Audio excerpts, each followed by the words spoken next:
vous avez ici le couloir de la partie légère qui dessert à gauche tous les bureaux.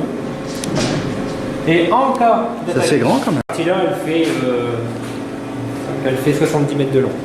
Ah ouais, ça fait Déjà un beau truc, un beau bâtiment. Et vous avez ici un accès pour l'anti-aérien, vous voyez, comme je vous l'ai expliqué tout à l'heure, avec les marches anti-souffle. Ah oui, anti-souffle, c'est important. Voilà, parce que quand on est sur une porte,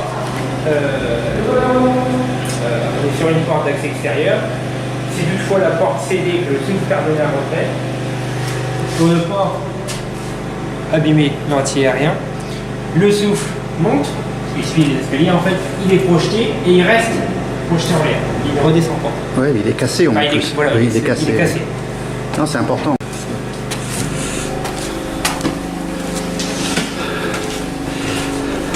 Alors, principalement, toute l'électricité passe sur des tasseaux bois logés dans les murs, donc toute l'électricité passe sur le bois, donc uniquement l'électricité. En revanche, tout ce qui est eau, chauffage et écoulement passe dans des systèmes de vide sanitaire, dans toutes les parties du blocos, sauf la partie où il y a le chalet. Alors ici, vous avez déjà l'exemple d'une plaque blindée. Voilà, donc vous avez ici un exemple de la plaque blindée qui fait 20 mm et qui permet de protéger. Alors ici, vous avez des supports pour les batteries. Donc en cas de coupure d'électricité, on a quand même des batteries qui peuvent prendre le relais. Ensuite, tout fonctionne sur des blocos avec des moteurs sous-marins qui produisent l'électricité pour le camp. Oui, des sortes de groupes électrogènes géants. Voilà. Oui. C'est des moteurs sous-marins en fait. Oui. Bonjour.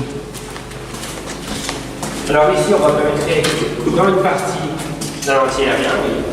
Donc, les abris anti-aériens sont équipés de systèmes de ventilation pour ventilation normale et ventilation anti-gaz en cas d'attaque. Et donc, on a des portes blindées. Donc, on a des doubles portes blindées. Alors, vous avez une porte blindée ici. Alors, attention à la tête et au pied. Et vous avez encore ici une deuxième porte blindée en cas d'attaque. Voilà. Alors, on va rentrer. Okay. Vous avez ici le couloir de l'abri anti-aérien, donc il fait 50 mètres celui-ci. Donc avec des pièces de part et d'autre. Et alors là, on retrouve une salle de ventilation, on retrouve le bureau pour les officiers, les secrétariats, les téléphonistes.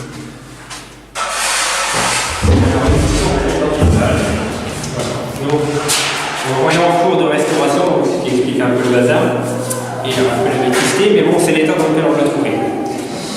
Alors vous avez ici l'exemple par exemple d'une pièce anti-aérien. Donc vous avez ici donc bien sûr la plaque blindée.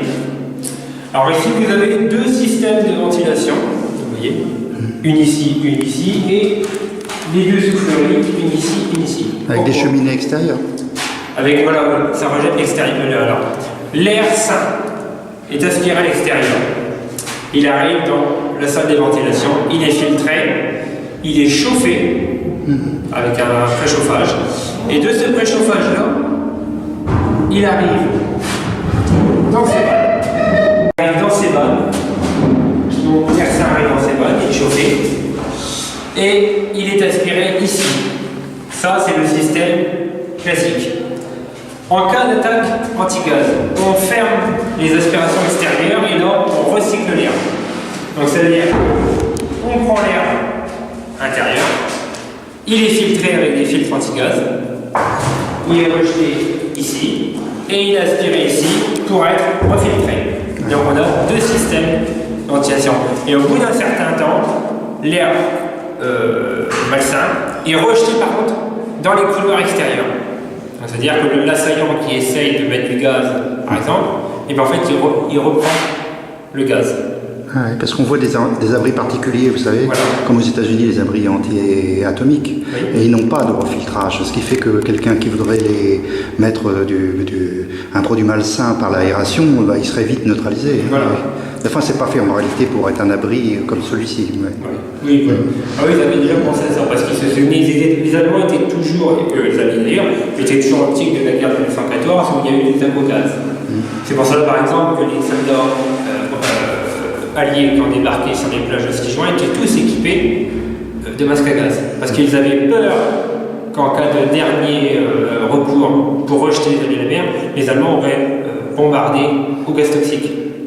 Ce qu'ils ne feront jamais d'ailleurs. C'est encore d'actualité d'ailleurs, avec le gaz sarin, on le voit en Syrie, etc. En Syrie, voilà. Voilà. Alors, c'est le même principe ici, toute l'électricité arrive toujours sur les languettes en bois avec l'interrupteur, les alarmes. Alors ici, vous avez l'aspiration. Là ici, vous avez l'appareil pour l'antenne, parce qu'on avait quand même une antenne dans l'anti-aérien. Et l'air malsain était rejeté ici. D'accord. Voilà. Donc vous avez quand même prévu un peu.